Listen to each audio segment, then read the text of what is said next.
Sa isip niya, baka gawa-gawa lang para takutin siya.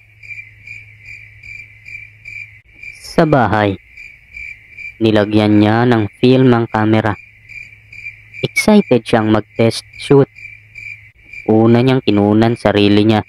Selfie lang. Nung pinadevelop niya ang litrato, muntik na niyang mabitawan.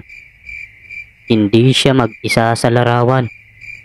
Sa likod, may matangkad na lalaking nakaitim. Walang mukha.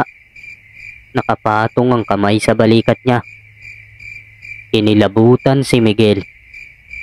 Sinabi niya sa kaibigan, baka naka-double exposure lang. Pero nang ulitin niya, mas lalo siyang kinilabutan.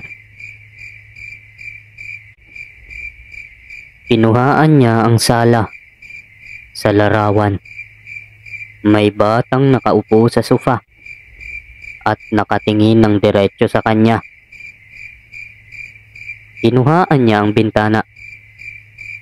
May babaeng nakasilip sa kurtina. At nung kinuhaan niya ang kama niya, may paa na nakalawit mula sa ilalim. Ang pinaka nakakatakot,